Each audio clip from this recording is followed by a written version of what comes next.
안녕하세요. 사연 읽어주는 남녀입니다.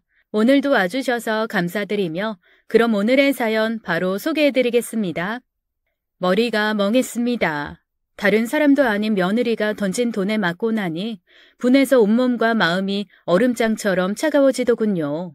저 빌어먹을 것이 지금 감히 누구를 건드렸는지 똑똑히 알게 해줘야겠다는 생각과 함께 오랜 시간 묻어두었던 제 안의 불꽃에 불이 붙는 것 같았습니다. 너 오늘 수류탄 제대로 핀 뽑았다. 내가 앞으로 어떻게 터질지 한번 보자. 그렇게 며느리를 쏘아보는 순간 정말 수많은 생각이 파노라마처럼 스쳐 지나갔습니다. 수류탄은 제 별명이에요. 죽은 남편은 저를 늘 수류탄 여사라고 불렀습니다. 애칭치고는 과격했지만 남편이 활짝 웃으면서 절 그렇게 불러줄 때면 저는 영화 속에 나오는 무적의 여자처럼 온몸에 힘이 붙는 게 느껴졌어요. 우리 수류탄 여사 잘했어. 잘 참았어. 그렇게 가끔 폭발 안 하고 가만히 있는 거 그거 어려운 거야. 당신이 탱크처럼 밀고 들어가서 뒤집어 엎을까봐 그런 거지. 내가 진짜 아이고 당신 사고 칠까봐 내가 참았다. 잘했어. 우리는 아주 전쟁 커플이요. 수류탄과 탱크. 내가 그날 장모님 집으로 뛰쳐들어간 건 우연이 아니라니까. 우리 엄마도 대단해. 어쩜 그런 시절에 그렇게 대문을 슬쩍 열어둘 생각을 한 건지. 내가 그래서 아직도 돌아가신 장모님 생각하면 내 부모님보다 더 그립고 사무쳐. 아주 심장이 오그락바그락해. 남편은 정말로 돌아가신 저희 엄마를 좋아했습니다.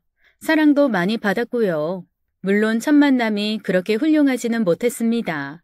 남편이 과격하게 데모하다가 잡힐 것 같으니 도망을 쳤고 그러다 뛰어들어와 몸을 숨긴 게 저희 집이었거든요. 죄송한데 잠시만. 일단 저 뒤에 수도가 가서 옷 벗고 씻는 척이나 해요. 잡으러 온 사람들 오면 조카가 씻고 있다고 할 테니까. 감사합니다. 정말 감사합니다. 우리 같이 늙어 분만 내는 사람들 대신해서 싸워주는데 씻기고 숨기고 밥 먹이는 건 해야지. 아직 밥도 안 먹었죠? 먹고 가요. 당시 중학생이던 저는 하루가 멀다 하고 집 앞 큰 길에서 터지는 최루탄 때문에 밖에 나가 놀지도 못하고 집에만 박혀 있었습니다. 어머니는 밖이 시끄러운 날이면 문을 걸어 잠그는 다른 집들과는 달리 대문을 살짝 열어두셨는데 그 열린 대문 사이로 뛰쳐들어와 덜덜 떠는 학생들을 먹이고 씻기고 입혀서 내보낸 게 한두 번이 아니었죠. 그리고 이 중 한 명이 나중에 저랑 결혼을 한 남편이었고요. 남편과 저는 소위 운동권 커플이었습니다. 나이 차이는 많이 났지만 어렸을 때부터 집에서 그리고 대학 들어가자마자 시작한 연애에서 듣는 얘기는 늘 같았기에 자연스레 부리는 참지 말고 응징은 재빠르게라는 생각을 머리에 담고 살게 되었죠. 시대가 변하면서 데모의 분위기도 달라졌지만 언제건 머리에 띠 묶고 소리를 질러야 하는 일은 벌어지더군요. 매 시절 억울한 사람은 있고 누군가는 그들을 위해 싸워주기도 해야 했으니까요. 하지만 열렬하게 세상을 향해 주먹을 쥐던 저희들도 시간이 가고 아이가 태어나서 대의적 삶보다는 소소한 생활에 더 신경을 쓰는 그런 날을 맞이했습니다. 데모하던 때의 분기탱전은 어느새 추억이 되고 다만 그때의 성질과 성격은 남아서 가끔 부부싸움 할 때나 드러나곤 했죠. 오랜 연애와 늦은 결혼 그리고 결혼하자 태어난 아들을 남편은 목숨보다 더 사랑했습니다. 제가 가끔 질투가 나서 혹시 아들 만나려고 나 이용한 거 아니냐고 할 정도로 아들에 대한 남편 사랑은 지극했는데 아마도 자기가 일찍 세상을 떠날 걸 알고 살아있는 동안 사랑을 그렇게 퍼부었나 봐요.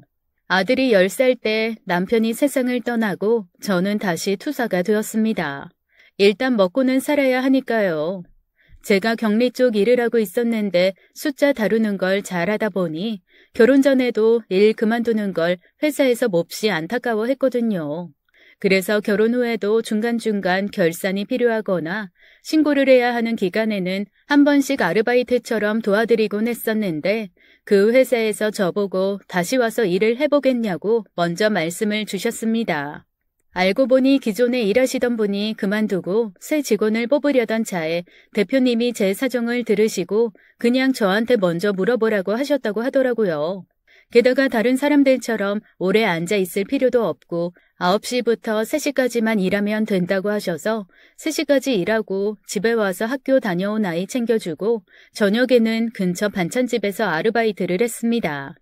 워낙 성격 자체가 활발한 편이기도 하고 사람 만나는 것도 좋아하고 에너지도 많은 편이라 오히려 전 이렇게 사는 게 적성에 맞더라고요. 주말에도 집에만 있으면 자꾸 몸이 아파오는 것 같아서 이것저것 배우러 다니곤 했습니다. 운동도 배우고 자격증도 땄어요. 정년이 다가와서 회사를 그만두고 나니 시간이 더 많이 남아서 본격적으로 노후를 위한 준비를 시작했습니다. 돈이야 뭐 빚 없고 집 한 채 있고 남편이 남겨준 현금은 아들 장가갈 때 쓰면 되도록 건드리지도 않았던지라 그저 저 하나만 먹고 살면 되는 정도만 계속 벌면 되었거든요. 더 나이 들면 연금도 나올 거고 더 늙으면 있는 집 그냥 모기지론으로 돌려서 자식한테 손 안 벌리고 살 요량이었습니다. 그래서 제 노후 준비는 건강하고 즐겁게 일을 할 수 있는 것을 찾는 것이 목적이었죠. 파크 골프도 배우고 일종 면허도 따서 유치원 통학 차량 운전도 했습니다. 그리고 요양보호사도 공부해서 자격증을 땄죠. 그중 요양보호사 자격증은 4달을 꼬박 공부하고 실습도 나가면서 정말 노후를 위해 착실히 준비해보겠다는 마음이었어요. 엄마는 너한테 손 안 벌려. 너 엄마한테 용돈 안 줘도 돼.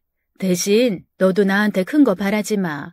너희 아빠가 너 위에 남겨둔 돈으로 딱 아파트 작은 거 하나 해줄 테니까 그것만 가지고 시작해. 엄마, 나 그것도 필요 없어. 엄마 무슨 일 있을지 모르니 가지고 써. 그리고 내가 언제 장가를 갈 줄 알고 그걸 그냥 묵혀. 엄마 필요하면 써요. 저는 제가 알아서 살게요. 저희 부부를 닮아서 독립적인 성격을 가졌던 아들은 처음에 제가 돈 얘기, 재산 얘기를 했을 때 손사래를 치며 괜찮다고 했습니다. 하지만 저도 사방 다니면서 들은 게 있거든요. 그래서 아들놈이 의젓하게 자기는 스스로 알아서 하겠다고 하는 말을 다 믿지는 않았죠. 아이고 천하의 효자도 눈꺼풀에 여자 딱 들어앉으면 그때부터는 색시 싸고 도는 빙충이 된다. 믿지 말어 우리 선생님도. 아이고 엄마 살고 있는 집 담보 잡혀 지 새끼 유학 보내자고 하는 놈들이 천지 삐까리여. 새끼는 내 품 안에 있을 때나 새끼지. 애 담고 발 구르는 건 끝까지 애미 하나야. 지네들은 전혀 안중에도 없어. 나 좀 봐요. 나 애 셋. 집 하나씩 다 해서 남 부럽지 않게 시집장가 보냈어. 그런데 지금 나 밥 먹여주고 기저귀 갈아주는 게 걔네들이요. 우리 보호사님이잖아. 다 필요 없어요. 죽을 때까지 돈 지고 있어야 그나마 새끼들이 이렇게 보호사라도 붙여주고 그래. 요양보호사를 하다 보니 제가 돌보는 어르신들에게서 정말 별 얘기를 다 듣겠더라고요. 대부분 자식들이 모나지 않게 잘하지만 그래도 마음적으로는 서운한 것들이 많이 쌓이셨는지 저한테 많은 얘기들을 들려주셨습니다. 내 친구 놈 하나가 재작년에 갔는데 우리 중에서는 걔만큼 건강한 놈이 없었거든. 골프 연습장도 매일 학교 가듯 다니고 산도 오르고 그래서 친구들끼리 만나면 우린 다 노인네들이고 걔 혼자만 우리 보호자처럼 그렇게 건강했단 말이야. 그런데 어느 날인가 모임에 오더니 풀이 푹 죽어서 저 끝에서 그렇게 술만 퍼마시대. 나중에 무슨 일이 있었는지 물었는데 세상에 내 친구가 더 늙기 전에 차 한 대 좋은 거 타고 싶었나 봐. 왜 남자들 그런 거 있거든. 여자들이 가방이나 구두 하나 좋은 거 갖고 싶은 것처럼 번쩍거리는 차 핸들 잡으면서 기야 이야 하는 그 맛. 그래서 한 대 뽑았대. 자기 좀 타다가 아들놈 줄 생각으로. 근데 그 아들놈이 자기 친구랑 통화하면서 그러더라네. 우리 집 노인네 노망나서 내 돈을 아주 물 쓰듯 쓰고 다닌다고. 저 차 산 돈 아까워 죽겠다고. 그게 왜 지 돈이래요? 웃기는 놈일세. 우리 말도 그 말이었고 내 친구 말도 그 말이었어. 그러니까 지 애비 죽으면 다 지 돈인데 그걸 죽기 전에 저러고 쓰고 다니는 게 아깝다고 한 거야. 그런데 그 아들놈이 어떤 놈이었냐면 지 아버지 간 안 좋았을 때 20kg 빼서 아버지 간 이식도 해주고 우리 모임할 때 와서 가끔 밥값 내고 지 아버지 데리고 가고 그런 놈이라. 우리 사이에서는 농사 중에 대농이라고. 자식 농사 1등이라고 했던 놈이었거든. 그러니 내 친구가 어디 살아? 시름시름 시들더니 그냥 갔어. 시들어서. 마음 아픈 얘기를 담담하게 하며 어르신은 제게 자식은 믿어도 며느리 남편 사위 아내는 믿을 게 못 된다며 단단히 야물게 굴라고 신신당부를 하셨습니다. 다른 어르신들도 마찬가지였고요.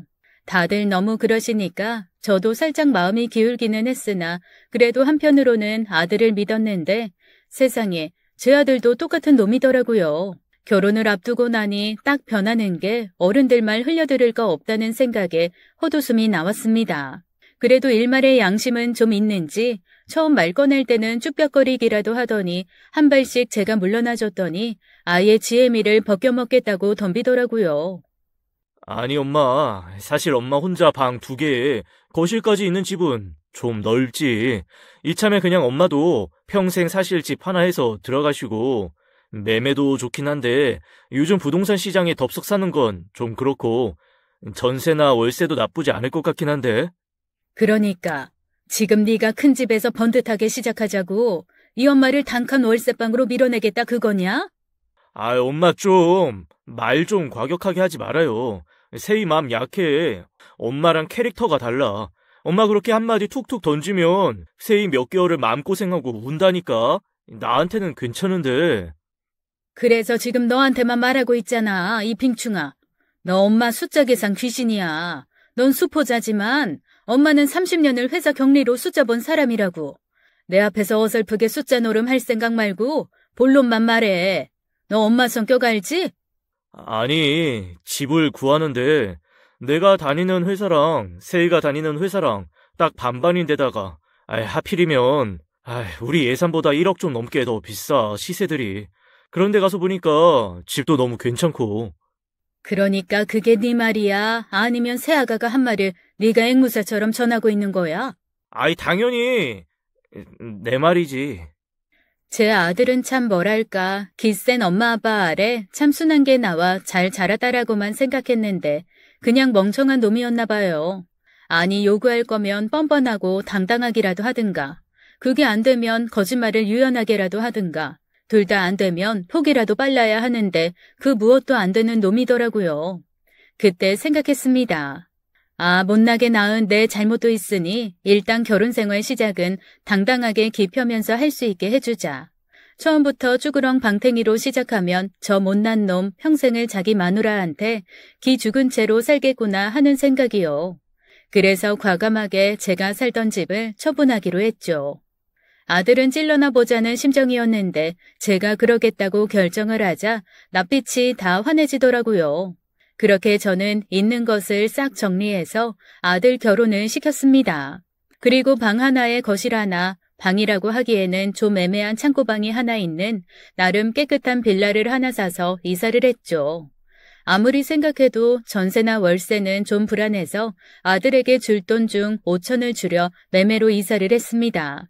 그때는 그 5천이 나중에 제 뒷목을 잡는 억울한 열쇠가 될 줄은 꿈에도 몰랐고요. 며느리로 들어온 아이는 적당히 여우 같고 적당히 곰 같았습니다. 문제는 곰 같아야 할 때 어설프게 여우짓을 하고 여우 같아야 할 때 미련하게 곰짓을 한다는 거였죠. 아예 눈에 안 보이는 게 제 마음이 편해서 초반에 예의상 왔다 갔다 하는 거 몇 번만 만나고는 그나마도 제가 오지 말라고 했습니다. 사실 저도 귀찮거든요.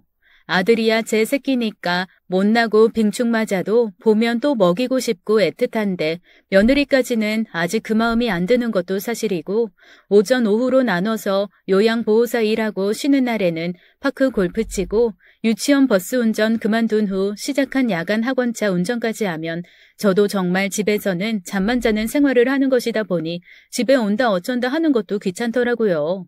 어차피 결혼한 거 둘만 잘 살면 된다는 생각도 있었고요. 우리 선생님은 성격이 참 좋은가 봐요. 아니 아무리 그래도 어떻게 자식한테 그렇게 딱 거리를 둘 수가 있지? 제 성격이 좀 그래요.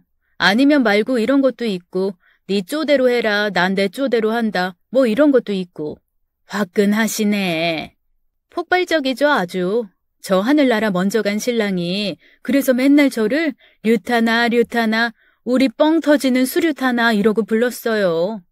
아이고, 하하, 아주 딱 맞는 별명이네. 딱 맞는 별명이야. 그렇게 전 결혼한 아들놈은 아들놈의 삶으로 저는 제 삶을 살았습니다.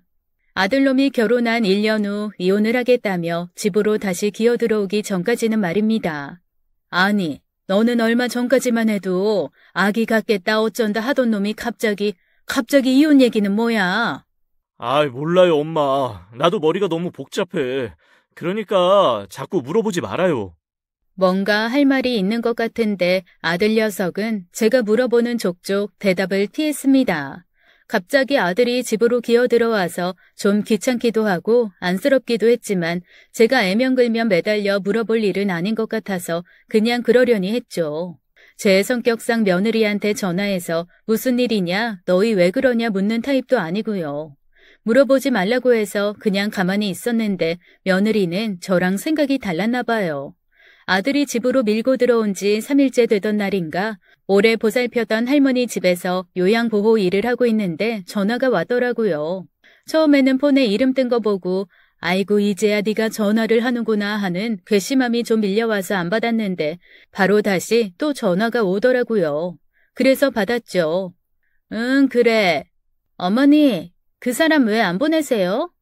제가 성격이 수류탄 같다고 했잖아요.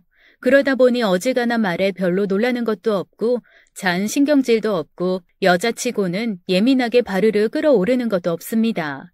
대신 한번 핀이 뽑히면 초토화되게 폭발을 할 뿐인데 그나마도 제가 폭발하면 어떻게 되는지를 잘 알아서 안전핀을 늘 꾹 누르는 편이거든요.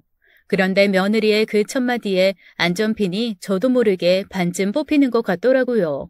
심호흡을 크게 3번 하면서 참을인 3번이면 살인도 면한다더라 라고 되뇌이고 그때마다 제 마음의 안전핀을 꾹꾹 눌러 잠갔습니다. 아니 자기네들이 부부싸움을 해서 남편이 집을 나왔으면 그냥 일반 상식으로라도 어머니 죄송해요 랄지 어머니 잘 지내시죠 랄지 그런 것도 아니면 그냥 펑펑 우는 걸로 시작하는 게 오히려 더 평범하지 않나요? 이건 대체 무슨 전개가 시작되려고 첫마디가 자기 남편 왜 안 보내는 거냐인 건지 당최 알도리가 없더라고요. 제 표정이 싹 변하는 걸 본 어르신이 얼른 손짓으로 편하게 통화하라고 해주시더라고요. 그래서 거실로 나와 본격적으로 며느리랑 통화를 시작했습니다. 다짜고짜 왜 안 보내냐니? 난 네가 무슨 말 하는지 모르겠다. 그 사람 말 좀 들어주세요, 어머니. 본인도 얼마나 힘들면 그러겠어요? 자존심도 상할 거고. 이번 한 번만 어머니가 좀 도와주세요. 이건 또 무슨 소리인지 멍해지더라고요. 그게 무슨 소리야? 너희 이혼한다며? 이혼할 거라 떨어져 나온 거라며? 이혼이요? 누가요? 그 사람이 그래요? 며느리 목소리에 당황이 잔뜩 묻어나왔습니다. 그리고 황급히 전화를 끊더라고요. 며느리 전화를 끊고 바로 아들에게 전화를 걸었는데 통화 중이었습니다. 누구랑 전화를 하는지는 뻔했죠. 왜? 아들 며느리가 속 썩여? 속은 지금부터 썩일 것 같고요. 현재까지는 미스터리예요. 아, 미스터리? 아들이 이씨요? 아니요, 미스터 이가 아니고 뭐가 복잡하다고요. 둘이 사는데 한 놈은 이혼하겠다 하고 다른 애는 이혼 사실을 모르네요. 그거 묘하네. 아유, 우리 보호사님 속이 시끄럽겠소. 평생 이것저것 다 겪으며 살아도 속이 시끄럽다는 느낌은 받아본 적이 별로 없는데 처음으로 속이 시끄럽더라고요. 오죽하면 어르신이 드시는 마시는 소화제를 하나 다 얻어 마시기까지 했습니다. 저답지 않게 아들에게 다시 전화를 걸었죠. 원래는 기다리는 편인데 도저히 일이 손에 안 잡혀서 말이죠. 그랬더니 아들이 다 죽어가는 목소리로 전화를 받더라고요. 엄마. 말해. 너 무슨 생각이고 너희 진짜 무슨 일이야? 내가 집에 가서 다 말할게요. 너 또 이상한 시나리오 써서 엄마 속일 생각이면 그때는 나 너 안 본다. 두들겨 맞더라도 죄다 솔직하게 깔 거면 말하고 아닐 거면 짐 싸서 그냥 다시 네 집 가. 솔직하게 말할 거야. 내가 잘못 생각했어. 그렇게 일을 마무리하고 집에 오니 아들이랑 며느리가 문 밖에 서 있더라고요. 둘 다 드물게 보는 안절부절 못하는 모습이었습니다. 그리고 그 어리석은 부부가 제 앞에서 한 말은 참 어디 말하기도 창피하게 가관인 것이었습니다. 제가 처음에 아들 결혼할 때 집이면 끝이라고 하고 5천 빼고 보태줬다고 했잖아요. 그게 제 뒷목 잡게 억울할 일 만들 줄은 몰랐다고 그 5천이 발단이었습니다. 둘이서 제 집을 팔아 자기네 아파트를 사려고 하면서 시세를 다 알아봤을 거 아니에요. 그런데 제 아들이 가져올 수 있는 돈이 전체 예산에서 5천이 부족한 걸 보고 며느리가 또 아들을 잡았던 모양이더라고요. 당시 아들은 엄마 성질에 그나마 5천 남기고 다 주겠다고 했는데 그 5천마저 달라고 하면 이 결혼 엎어라 다 때려쳐라 할 게 뻔하니까 안 돌아가는 머리를 억지로 돌려 짜낸 생각이 고작 이거였답니다. 엄마가 그거 우리 애 낳으면 그때 집 넓게 옮기는데 보태주신대. 이게 뭐 한꺼번에 많이 돈이 움직이면 증여며 뭐며 세금이 되게 많은가 봐.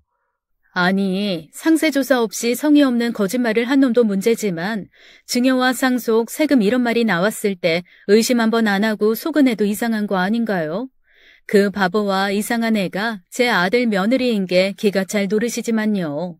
여튼 그래서 그때는 그 5천만 원에 대해 며느리가 크게 물고 늘어지지 않고 넘어갔답니다. 아들이 애 얘기를 했던 건 며느리가 결혼 초부터 자기는 아이 생각이 없다. 네가 장남이고 외아들이기는 하지만 난 결혼하고 적어도 5년에서 7년은 일하다가 그때 돼서 안정이 되었다는 생각이 들면 아이를 낳을 거다라고 했어서 그 기간 동안 정도면 자기가 어떻게 딴 주머니 차서라도 5천 정도는 모으겠다 싶었답니다. 정 안 되면 몰래 대출이라도 받을 생각이었다나요? 그런데 글쎄 며느리가 임신을 했다네요. 이런 일이 전제로 깔리지 않고 아기를 가졌다고 했으면 제가 얼마나 기뻐했겠습니까? 그런데 이것들이 아기를 가지고 나니 각자 그 5천에 대한 생각을 했던 겁니다. 제 멍청한 아들놈은 아이, 그 5천 엄마한테 달라고는 못하는데 당장 어떻게 구하지? 이렇게 생각을 했던 거고 여우지만 곰 같은 며느리는 아이 낳으면 준다고 했으니까 달라 그래서 얼른 집 넓혀가야지 라고 생각했던 거죠. 떡줄 사람은 생각도 않는데 둘이 동상이몽을 하고 있으니 대화가 될 리가요. 며느리는 계속 아들에게 어머니 나 임신한 거 아시지 않냐? 당신이 말했다며. 근데 왜 돈 얘기가 없냐? 나 배부르기 전에 이사하고 싶다 노래를 했고 아들은 아들대로 아기 가진 기쁨을 알리지도 못하고 돈 5천에 있는 대로 속이 뒤집어졌던 거죠. 그러다 이 멍청하고 또 멍청한 제 속으로 낳은 저 왼수가 꾀랍시고 낸 게 이혼 소동이었습니다. 아니, 이 사람한테는 내가 엄마를 옆에서 좀 같이 있으면서 설득하겠다. 그 5천이 지금 엄마 집에 들어가 있는 것 같다. 약속을 하신 거기는 하지만 나도 아들 입장에서 엄마 집 정리하고 나 살 아파트 보탤 돈 해달라고 하기가 좀 그렇다고 말을 한 거지. 난 줄 생각이 1도 없는데? 그러니까 애초에 엄마는 줄 생각이 없는 돈인데 그걸 날 줄 마음을 먹게 하려면 나 이혼을 할 건데 돈 5천만 있으면 봉합될 것 같다. 그렇게 말해서 뭔가 돈이 될 것 같으면 엄마한테 그때 엄마 우리 사이 다시 좋아져서 아이 가졌어 하고 엄마 마음 풀어줄 얘기를 하려고. 와, 머리 뚜껑 확 열리대요. 진짜 손바닥이 얼얼할 정도로 아들의 등짝을 내리쳤습니다. 결국 이놈이 계획한 건 자기 이혼을 막고 싶으면 돈 5천을 내라. 어라, 엄마가 돈 줘서 이혼 안 했더니 손주가 생겼네? 엄마 고마워요 하고 입 싹 닫을 심산이었던 거잖아요. 저는 제가 모자라지만 착한 애를 낳아 키웠다고 생각했는데 사실은 모자란 사기꾼을 낳아 키웠던 거였습니다. 그 와중에도 아들을 후드려 패고 며느리 머리채도 잡고 싶었는데 2달 되었다는 뱃속 손주가 마음에 걸리더라고요. 사랑은 내리사랑이 으뜸인 건지 아직 강낭콩 크기도 안 될 녀석이 듣고 슬퍼할까봐 더 후두려 패지도 못하겠는 거 있죠. 어휴, 내가 패가 2개라 숨을 쉰다 진짜. 아니 넌 어떻게 된 놈이 엄마한테 사기칠 생각을 해? 그리고 세아가 넌 집 넓히지 못해 죽은 귀신이 붙은 것도 아니고 2 사람 사는데 방 3개가 부족해? 그래서 이사를 또 가야겠다고 하는 거야? 어머니, 요즘에는 뱃속에 있을 때부터 대기명단 올려야 하는 어린이집도 있고요. 어렸을 때 같이 어울리는 친구들 수준도 얼마나 중요한데요. 전 돈 5천 때문에 우리 땅콩이가 누릴 미래의 수준이 떨어지는 거 너무 싫어요. 부모 자격 없는 거잖아요. 자세히 들어보면 앞뒤가 하나도 안 맞는 말을 며느리는 성실하게 하는 장점이 있더군요. 아니, 자기네 부모 자격을 갖추는데 왜 제 돈이 들어가야 합니까? 할머니라서요? 일단 거기서부터 제 마음이 꼬이기 시작했습니다. 그 이후로도 며느리의 주절주절은 계속되었어요. 듣다 보니 걔 입장에서는 그럴 수 있겠다 이해되는 것도 있고 어떤 부분은 요즘 애들이 다 이렇게 이기적인가 하며 어이없는 것도 있었는데 제일 꼴사나웠던 건 그 옆에서 제 마누라 말하는 거 흘끔 듣고 있는 제 얼굴 한번 흘끔 보고 있는 제 피출놈이었습니다. 아니 결혼 전에 그렇게 엄마 돈 손 안 대겠다고 남자답게 호언장담하던 사람은 어디 가고 지금은 마누라 그늘에서 비실거리는 인간이 돼서 저러고 앉아있는 건지 저도 모르게 한숨이 푹푹 나오더라고요. 그 와중에 며느리 얘기는 점점 더 점입가경으로 흘러갔습니다. 저희도 그 돈을 그냥 공짜로 다 받고 그러고 싶지는 않아요. 그래서 어차피 아이 낳으면 저 도우미 구해야 하는데 어머니 요양보호사 자격증도 있으시니 기본적인 건강케어 이런 쪽 다 잘 아실 거고 그러면 요양보호는 아니지만 손주 봐주시면서 저희가 이자 겸해서 용돈도 챙겨드리고 이 대목에서 제가 코웃음이 튀어나왔습니다. 너 요즘 손주 봐주는 사람들이 돈 얼마 받는지 알고 그러는 거니? 네가 월급을 얼마나 받는지는 모르겠지만 그 월급 반 이상 나 줘야 할 것 같은데 그걸 하겠다고? 엄마, 뭘 그렇게 또 계산적으로 그래. 아이, 손주잖아. 우리가 공짜로 맡아달라 하는 것도 아니고. 아니 너희 하는 게 지금 웃기잖아. 무슨 날도도 강도단도 아니고 5천만 원도 달라. 그러고 애도 봐달라고 하고. 그런데 5천에 대한 원금이자 주는 대출도 아니면서 애 보는 돈은 또 거기에 대한 이자라고 하고. 너희가 들어도 너무 어이없는 말장난 아니니? 여느 시어머니처럼 한숨 쉬면서 그래도 내 아들 며느리가 편해야 하니까 하고 받아들이는 게 아니라 숫자 따박따박 따져가며 반박을 하니 둘 다 아무 말도 못하더라고요. 그런데 참 애미라는 게 그렇더라고요. 기세게 할 말 다 하면서도 제 눈은 계속 아들을 흘금이고 있었습니다. 사실 제 말이 구구절절 다 맞아도 둘 다 반박은 못하죠. 그럼에도 엄마가 좀 져줬으면 좋겠다, 도와줬으면 좋겠다 하는 표정이 가득한 그 얼굴. 그걸 보고 있자니 제 마음이 더 안 좋아졌습니다. 그리고 죽은 남편이 종종 했던 말이 떠오르더라고요. 이봐, 수류탄 여사. 나는 당신의 전투적인 면을 사랑해서 이날 이때까지 예쁘다, 곱다 사는데 말이야. 사실 알거든. 당신이 아내는 몹시 코스모스 같은 면이 있다는 거. 가끔은 말이지.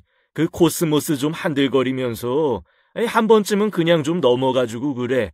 어떻게 사람이 평생을 전사로 살겠어? 때로는 흙에도 좀 묻어가고 바람에도 좀 실려가고 그래야지. 아니 하필 그때 그 말이 생각나면서 지금이 그 묻어가고 실려갈 때인가 하는 마음이 드는 건 왜랍니까? 죽는 그날까지 아들이라면 벌벌 떨면서 사랑을 퍼부었던 남편이 제 옆에서 슬그머니 아들 편 좀 들어주라고 하는 것 같기도 해서 일단 그날은 둘을 돌려보냈습니다. 그리고 계산기를 꺼내 미친 듯이 두들기며 밤새 이런저런 상황을 고려했죠. 너 퇴근하고 네 처랑 집에 좀 와. 엄마 할 말 있어. 엄마, 나만 갈게. 저 사람 입덧 때문에 어젯밤에 내내 토하고 잠도 못 자서 오늘 회사에 연차 내고 집에 있거든. 입덧이 심해? 그제야 아들이 어제 안 했던 얘기를 또 주절주절 하더라고요. 임신 초기이기는 하지만 며느리가 워낙 예민해서 입덧도 다른 사람보다 빠르고 열도 잘 오르고 해서 병원에서도 주의하라는 얘기를 많이 들었던 모양입니다. 그래서 아들이 옆에서 붙어 있으려다가 자기 마누라 마음을 편하게 해주는 건 돈이다 싶어 그놈이 그런 짓을 벌인 거였더라고요.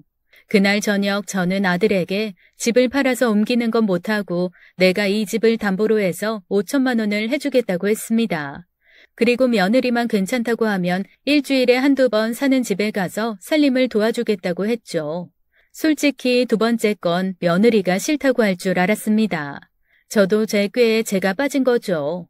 시어머니가 들락거리는 거 뭐 좋고 편하겠나 싶은 데다 어차피 돈 해주는 거 좀 더 폼나게 조건 하나 더 얹어보자 하는 마음이었는데 아니 그걸 홀라당 둘 다 받더라고요. 솔직히 좀 당황스러웠지만 어쩌겠어요. 제가 뱉은 말이니 지켜야죠. 그렇게 아들은 저한테 낼름 받아간 5천에 그동안 그래도 좀 모은 게 있었는지 그거에 대출 좀 더 받고 해서 넓은 방 3개에 큰 거실과 부엌이 있는 집으로 이사를 했습니다. 그 와중에 며느리는 몸이 안 좋고 안정을 해야 한다며 병원에 입원을 하는 바람에 이사도 제가 했네요. 아마 그쯤부터였던 것 같아요. 제가 돌봐드리는 어르신들이 절 수류탄 여사에서 불발탄 여사라고 부르신 게 말이죠. 에이, 펑펑 터지는 수류탄인 줄 알았는데 피시식하는 불발탄이구만. 아주 자식한테 꼭 매였어. 아니 어쩌려고 그런데 진짜. 나중에 이 나이 돼서 더 서럽고 고생해. 아이고 정말 사람 똑똑한 줄 알았더니 헛똑똑이네 헛똑똑이요. 사람 이미지 바뀌는 거 한순간이더라고요. 그렇게 저는 용감하게 씩씩하고 삶의 재미를 찾아 끊임없이 모험하는 수류탄에서 속창까지 자식 며느리 다 빼주고 그 집 일해주면서도 좋은 소리 못 듣고 눈치 보게 되는 불발탄이 되었습니다. 그래도 어쩌겠어요. 자식 가진 죄인이죠 뭐. 그나마 만날 3분 요리 데워 먹던 아들에게 아침 저녁으로 제가 직접 한 밥 먹이는 거 그거 하나 낙이 되더라고요. 며느리는 입도 짧아서 딱 자기 먹는 것만 먹고 아들은 그것 때문에 덩달아 못 먹고 살았던 모양입니다. 엄마 밥이 최고라며 퍽퍽 퍼먹는 걸 보니 미운 마음도 사라지더라고요. 그렇게 손주가 태어났습니다. 아들이었죠. 제 눈에는 제 아빠 어렸을 때랑 판박이로 똑같은데 며느리는 굳고 다 자기 닮고 아들 닮은 부분은 입술밖에 없다고 딱 못 박더라고요. 어차피 크면서 100번은 바뀔 얼굴 엄마가 그렇게 우기면 할 수 없는 거 아니겠어요? 사실 그런 거 말고도 며느리랑 부딪힐 일은 한두 개가 아니었거든요. 어머니, 애기 옷은 절대 세탁기 넣지 마세요. 다 전용 세제로 손빨래 해야 돼요. 그럴 거면 세탁기는 왜 샀니? 어른들 옷은 세탁기로 빨잖아요. 거기서 어떤 병균 어떤 때가 나와서 남아있을 줄 알고 같이 써요. 무조건 손빨래 해주세요. 임신했을 때 일주일에 2-3번 가서 살림을 도와주던 것이 아이가 태어난 후에는 자연스레 일주일 내내 가는 것으로 굳어지더라고요. 요양보호사 일도 못하고 어쩌다 보니 손주 키우기가 오롯이 제 처지가 되었는데 이게 물에 물 탄 듯 술에 술 탄 듯 되다 보니 뭐라고 거절할 명분도 애매하게 되어버렸습니다. 애봐준답시고 매달 주는 용돈은 고작 100만 원. 요양보호사로 벌 때의 3분의 1 수준이었죠. 그런데 아들도 급여 인상이 안 되었다고 우는 소리를 하고 며느리는 출산휴가 끝나고 복직했더니 너무 힘들다고 징징거리니 될 대로 되라 하고 놓고 나오는 게 엄마로서는 되지 않더라고요. 그래도 그 집에서 자는 것만은 하고 싶지 않아서 출근 전에 가서 퇴근하면 바로 오는 생활을 시작했습니다. 와, 그런데 이거 요양보호사 10배는 고되더라고요. 애들이 처음에는 퇴근하면 바로 제깍 집에 오더니 어느 정도 시간이 흐르니까 이 핑계 저 핑계를 대면서 조금씩 늦기 시작했습니다. 눈치에 가끔 둘이 밖에서 저녁 먹고 들어오는 것 같기도 했고요. 저도 회사 생활을 해봐서 알죠. 무슨 놈의 회식이 매주 있겠습니까? 핑계죠 다. 그나마 아들놈은 들어오면서 눈치라도 보는데 며느리는 그런 것도 없더라고요. 한 번은 아들놈이 며칠 출장을 가서 며느리가 와야 제가 집에 갈 수 있었던 때가 있었습니다. 첫날은 제 시간에 퇴근을 하더니 두 번째 날은 1시간쯤 늦고 세 번째 날은 2시간 반쯤 늦더라고요. 네 번째 날은 연락도 없이 2시간째 안 들어오길래 제가 전화를 했는데 안 받더라고요. 끊고 나서 바로 제 전화가 울리길래 며느리가 건 줄 알았습니다. 그런데 글쎄 누가 걸었는 줄 아세요? 사부인이 받더라고요. 아우 사돈어른 애한테 전화하셨었죠? 제가 막 받으려는데 끊겨서 제가 다시 전화 드렸어요. 지금 애 맡겨서 씻으러 들어갔어요. 얼른 보낼게요. 씻으러 들어갔다뇨? 오늘 저희 애 친정 가서 쉬다 오라고 하셨다면서요. 회사 휴가 내고. 세상에 너무 감사해요. 안 그래도 독박 육아에 애 이유식도 만들어 먹이고 회사 일하면서 그냥 좀 대충 사 먹이고 하면 좋은데 애가 또 그런 성격이 아니잖아요. 애가 너무 힘들어했는데 사돈 어르신 덕에 그래도 하루 제 옆에서 먹고 자고 했네요. 네, 잘 쉬었으면 됐어요. 애 재촉한 거 아니니까 저 전화왔다고 하지 마셔요. 전화를 끊고 나니 어이가 없더라고요. 아니 제 자식은 시어머니에게 하루 종일 맡겨두고 자기는 친정 가서 먹고 자고 한 거 아닙니까? 제가 그렇게 꽉 막힌 시어머니는 아닙니다. 속으로야 욕을 좀 할 수 있지만 하루 정도 그렇게 쉬고 싶다 하면 가서 쉬고 오라고 하겠죠. 공산주의 국가도 아니고 지발로 가겠다는데 가지 말라고 묶어둘 수는 없는 거잖아요. 그런데 일단 휴가를 내고 가서 쉰 것까지는 그렇다 하더라도 그걸 굳이 숨긴 거는 이해가 안 되었습니다. 아니 억지로 저의 모든 인내심과 이해심을 끌어모아 거기까지도 이해할 수 있었어요. 시어머니한테 저 휴가 내고 오늘 하루 놀 거예요 하고 말하는 거 어려울 수 있으니까요. 그런데 그렇다면 적어도 퇴근 시간은 맞춰서 와야 하는 거 아닙니까? 퇴근 시간 훌쩍 넘기고도 말 한마디 없이 온다는 건 그냥 저를 무시한 거 아닐까요? 그게 화가 났습니다. 그래서 며느리가 들어오면 한마디를 해야 하나 말아야 하나 하고 있었는데 어라, 출장 갔다가 내일 온다던 아들이 들어오는 게 아니겠어요? 너 내일 온다며? 하루 일찍 왔지. 거기 일정이 일찍 끝나서. 그리고 애 엄마가 연락했더라고. 자기 오늘 야근인데 너무 바빠서 엄마한테 연락도 못 드렸다고. 전화 주셨는데 전화할 시간도 없으니 빨리 가서 엄마 집에 보내드리라고 하던데. 이 여우 같은 게 또 곰 같은 짓을 하네. 자기 엄마랑 제가 통화한 건 모른 채 전화기에 찍힌 제 번호만 보고 아들한테 얘기를 한 모양입니다. 직접 와서 얼굴 보고 거짓말을 할 자신은 없었나 보죠. 저도 꼴 보기 싫고 해서 그냥 그날은 집에 와버렸습니다. 그리고 아들한테 내일이랑 모레는 너희가 알아서 하라고 해버렸습니다. 나 밀렸던 병원도 가야 하고 일이 생겼으니 사돈 어르신에게 맡기던가 둘 중 하나가 휴가를 내던가 하라고 했더니 아들이 펄펄 뛰더라고요. 갑자기 이러면 어떡하냐고요. 그래서 제가 그랬죠. 네 마누라한테 전해. 사부인이 딸내미 보살피는 것처럼 딱 하루만 손자 좀 봐주시면 좋겠구나 라고 했다고. 아들은 영문을 모르는 얼굴이 되었지만 전 알고 있었습니다. 며느리가 그 말을 들으면 군말 없이 주말까지 내내 알아서 애를 볼 거라는 걸요. 아니나 다를까 그날부터 월요일 아침까지 문자 하나 전화 한 통 없더라고요. 월요일에 제가 갔을 때는 며느리가 이미 출근을 하고 없는 상태였고요. 엄마, 근데 나 모르는 다른 일 있어요? 왜? 아니, 안 그래도 엄마 주말이랑 금요일에 못 오신다고 그랬더니 처음에는 펄펄 뛰다가 엄마가 전화라는 말 전했거든. 그랬더니 애가 갑자기 가만히 있네. 그리고 바로 다음날 자기가 오전 반차 내고 장모님한테 애 데려다주고 저녁 때는 자기가 데리고 오고 주말에도 내내 군소리 없이 혼자 애 보고 살림하고 하던데? 그런 게 다 있어. 근데 걔가 살림은 하긴 하니? 데우고 그런 건 하지. 주말에 뭐 먹었는데? 피자도 먹고 짜장면도 먹고 그랬지 뭐. 아이고, 냉장고에 먹을 게 저렇게 많은데 또 다 시켜 먹었구만. 애 보는 게 얼마나 힘든데 애 보면서 어떻게 밥상 차리라고 해. 내가 할 줄 아는 거 한계가 있고. 이 화상아. 저는 답답한 아들에게 버럭 소리 한번 지르고 그냥 회사로 보내버렸습니다. 차라리 말없이 방긋방긋 웃는 손주를 보고 있는 게 좀 속이 덜 시끄럽더라고요. 그 후로 며칠을 전 며느리 얼굴도 못 봤습니다. 무슨 얘기를 들은 건지 아들이 꼬박꼬박 칼퇴근을 해서 아이를 바톤 터치하더라고요. 그런데 그 즈음부터 저는 며느리에 대한 스트레스가 더 쌓여가기 시작했습니다. 하루 이틀 지날수록 집안에 쪽지가 늘어가더라고요. 처음에는 이게 뭔가 했는데 며칠 지나니 확실하게 알 수 있었습니다. 사모님 마나님이 일하는 사람에게 내리는 지령 쪽지. 딱 그거 이상 그거 이하도 아니었어요.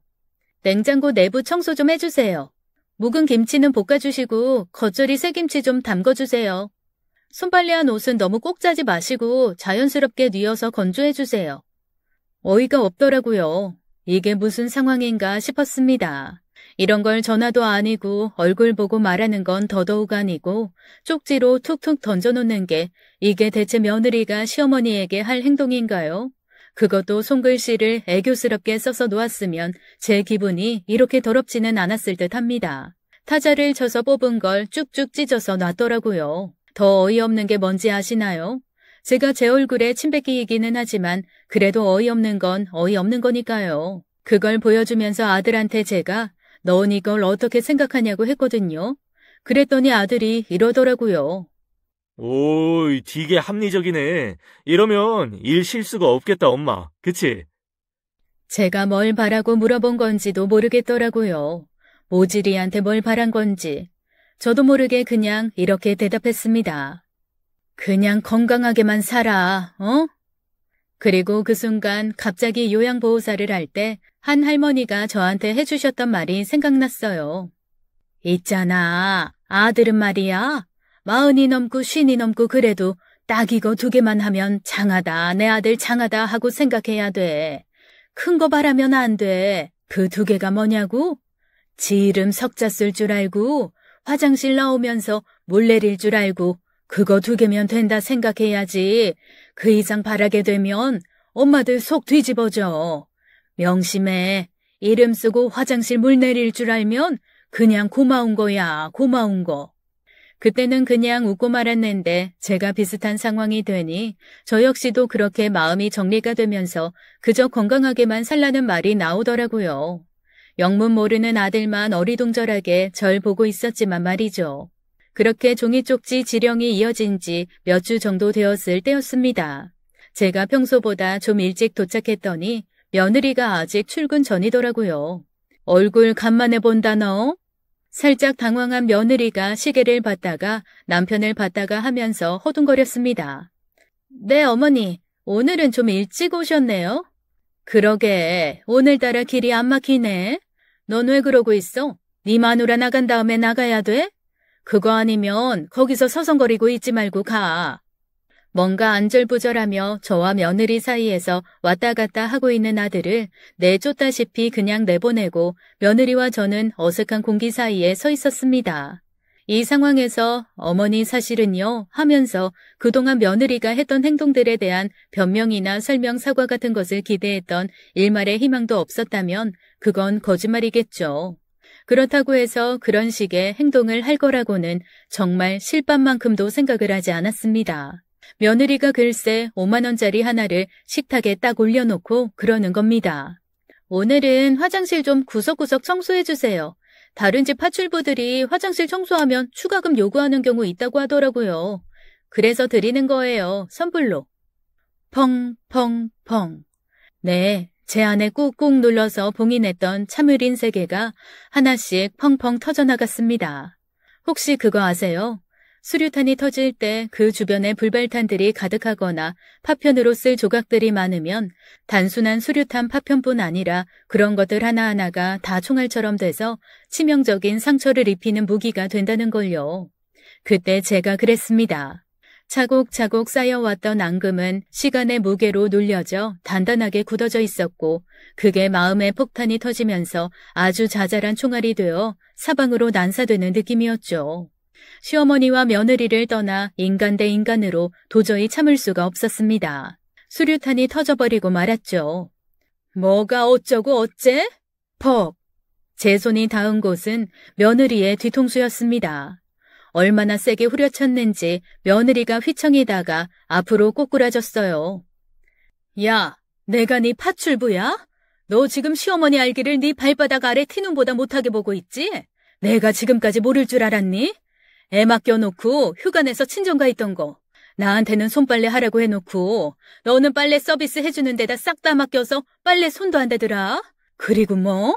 예민해서 유기농 아니면 못 먹는다고? 야, 유 앞에 MSG 한두 박씩 넣는 떡볶이집에서 나한테 그러더라. 왜 요즘에 며느님 안 오시냐고. 퇴근하기 전에 여기서 떡볶이랑 순대에 소주 드시는 게 낙이신 분이 왜 요즘에는 안 오시냐고. 냉장고는 구석구석 알콜로 닦아달라고? 내가 살다 냉동실에 찌든 때 있는 냉장고는 처음 봤다. 아니, 그따위로 엉망진창 해놓고 살면서 양심이 있어야지. 그래놓고 뭐라고? 도우미한테 화장실 청소시킬 때는 추가 비용 주는 거라고? 그래, 네가 나 도우미 취급했으니까 나도 도우미처럼 그러줄게. 나 지금부터 그만둔다. 그리고 조만간 일한 비용이랑 퇴직금 싹 요청할 거니까 어디 한번 두고 보자, 어? 벙쪄있는 며느리를 두고 저는 그대로 짐을 들고 나와버렸습니다. 그리고 바로 아들한테 전화해서 2번째 수류탄을 터뜨렸죠. 출근하다가 졸지에 부상병이 돼버린 아들이 어리버버 하면서 되돌아왔고 저는 아들 며느리 사는 아파트 한복판에서 며느리가 그동안 저한테 했던 만행을 죄다 쏟아냈습니다. 아들이 들어가서 말하자고 했지만 제가 왜 들어갑니까? 어차피 돈도 제 이름으로 대출해 준 거라 받을 길 없고 마리아 비용에 퇴직금 얘기했지만 제가 고용계약을 하고 들어간 것도 아니고 그걸 어떻게 받겠어요. 그냥 소리나 벅벅 질러서 망신을 주는 수밖에요. 아들놈까지 후레자식 만드는 건 제 얼굴 침뱉기라 속상하긴 했지만 사실 냉정하게 따지면 똑같은 놈들이니까요. 망신도 좀 당해봐야 반성이라는 것도 하지 않을까 싶은 마음에 그냥 있는 대로 내질렀습니다. 어머, 저 집 안 그래도 어머니 성격 참 좋아 보이셨는데 많이 참으셨나 보다. 거기지? 인사 잘 안 하는 애기 엄마 있는 집. 이래서 사람은 평소에 잘해야 합니다. 아무리 정없이 남처럼 산다는 아파트지만 전 또 그런 성격이 아니거든요. 음식도 하면 푸짐히 해서 관리사무소도 갖다 주고 경비실도 갖다 줬고요. 손자 데리고 산책하면서 만난 어르신들에게는 요양보호사 경험 살려서 이런저런 조언도 해드렸습니다. 그 어른들의 자녀들이 나중에 연락해서 감사하다고 인사 들은 적도 있고요. 그리고 혼자 사시는 분들 적적하시니까 가끔 제가 애 데리고 놀러 가기도 했습니다. 아무래도 아들 며느리 집엔 남들이는 게 아닌 것 같아서 제가 데리고 다녔죠. 저 나름 그 아파트 단지에서도 인기 있는 할머니였거든요. 인사도 없이 뻘뻘거리고 다니는 며느리보다야 훨씬 더 말입니다. 그러니 당연히 이웃들 팔이 어디로 굽겠어요. 저한테 굽겠죠. 처음에는 들어가서 얘기하자고 절 잡아 끌던 아들이 포기했는지 아니면 자기도 듣다 보니 지 마누라가 너무하다는 생각이 들었는지 잠잠해지더라고요. 그래서 그때 회심의 한 방을 날렸죠. 야, 파출부들한테 그렇게 하는 거라면서 5만 원 주고 화장실 청소하라고 하더라. 넌 이건 어떻게 생각하냐? 잘못했네. 내가 지금 목이 아파 일일이 다 말 못하는데 딱 기다려. 네 엄마 소시적에 대자보 좀 썼던 여자야. 아주 온 아파트 벽에 대자보 쫙 붙일 거니까 너희 아주 단단히 각오해. 알았어? 대자보는 무슨 대자보를 붙입니까 제가. 그만한 전지를 이제는 어디서 사야 하는지도 모르는데요. 그냥 한번 질러본 거죠. 그런데 제 미련한 아들놈한테 아주 깊이 박혀있는 것 중 하나가 우리 엄마는 한다면 한다였나 봐요. 아주 그날 자기 집에 가서 마누라를 처음으로 잡은 모양이더라고요. 그리고 어차피 엄마가 대자보 써서 붙이면 우리 여기서 못 산다. 이미 동네 망신이라며 펄펄 뛰어답니다. 결국 어떻게 되었는 줄 아세요?